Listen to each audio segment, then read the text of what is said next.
So and mental and physical గా కూడా strong అవుతారు డెఫినెట్లీ ఎన్సీసీ వల్ల. మెంటల్లీ ఫిజికల్లీ ఇప్పుడు నేనేం చెప్తానంటే అండి, ఇవాళ రేపు పేరెంట్స్ అందరూ కూడా పిల్లల మీద కాన్సన్ట్రేషన్ చేస్తున్నారు, వాళ్ళ ఎడ్యుకేషన్ మీద. ప్రతి ఒక్కరు చదవాల్సిందే పుట్టినప్పటి నుంచి. ఇప్పుడున్న జనరేషన్ వాడు 2.5 years కంప్లీట్ చేశాడంటే వాడు స్కూల్కి వెళ్ళాల్సిందే, నో డౌట్. ఇంకా అందరం ఎంత వాడు గరీబ్ ఉన్నా, ప్లే కిడ్స్ అనో సంథింగ్ ఎంత గరీబ్ ఉన్నా 2.5 నుంచి మాత్రం పంపించేస్తున్నారు, ఏదో ఒక స్కూల్కి పంపించేస్తారు. 3 years వచ్చేటప్పటికి నర్సరీకి వెళ్ళిపోతాడు వాడు. సో డిగ్రీ చదవడం అనేది కామన్.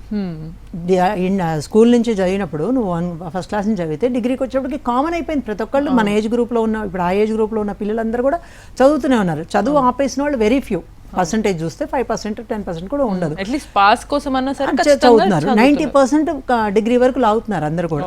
సో దీంతో పాటు ఈ ఎన్సీసీవి, స్పోర్ట్స్ లేదా ఎక్స్ట్రా యాక్టివిటీస్ ఏదైతే ఉంటాయో వాళ్ళకి లైఫ్లో సెటిల్ అవుతాయి. సేమ్ టైము ఈ ఎన్సీసీ అనేది నేను ఇందాక చెప్పినట్లు పేరెంట్స్ అందరూ కూడా పిల్లల మీద స్పెండ్ చేస్తున్నారు. మంచి మంచి ఇంజనీరింగ్ కాలేజీలో సీట్ వస్తుంది, వాళ్ళు సంపాదించే దానిలో సగము పేరెంట్స్ ఎడ్యుకేషన్కి పెడుతున్నారు. సో నువ్వు ఎడ్యుకేషన్ అయితే కొనగలుగుతున్నావు, మంచి కాలేజ్ని అయితే కొనగలుగుతున్నావు నీ డబ్బును పెట్టి. Personality development, all rounder personality, emotional balance, mental balance, social ఎమోషనల్గా ఇవన్నీ బ్యాలెన్స్ రావాలి అంటే దిస్ ఇస్ ద ప్లాట్ఫామ్. ఇక్కడ మనము పిల్లల్ని యాక్చువల్గా రా మెటీరియల్ నుంచి స్ట్రాంగ్గా తయారు చేస్తాం. సో అదే నువ్వు మెడికల్ కాలేజ్లో ఇంకో కాలేజ్, మంచి కాలేజ్ కావాలంటే దొరికిపోతున్నాయి, డబ్బులు పెట్టేస్తే మనకి మేనేజ్మెంట్ సీట్లో వస్తుంది. కానీ ప్రాపర్ క్వాలిటీ అనేది కావాలి.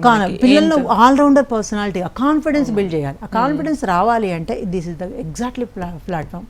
ఆ కాన్ఫిడెన్స్ ఎట్లా వస్తుందంటే ఎదుటికి మనం చూసేది మొత్తం ఆర్మీ వాళ్ళని రీచ్ అవుతాం. సో వాళ్ళని చూసిన తర్వాత ఏదో ఒక కాన్ఫిడెన్స్ స్టార్ట్ అవుతారే, నేను కూడా ఇట్లా ఉండాలి. సో ఈవెన్ నేను చాలా నేర్చుకున్నాను. నేను జాయిన్ అయినప్పుడు ఒకలాగా ఉండేదాన్ని, ఈ యూనిఫామ్ వేసుకోవడం స్టార్ట్ అయినప్పటి నుంచి I learn so many things.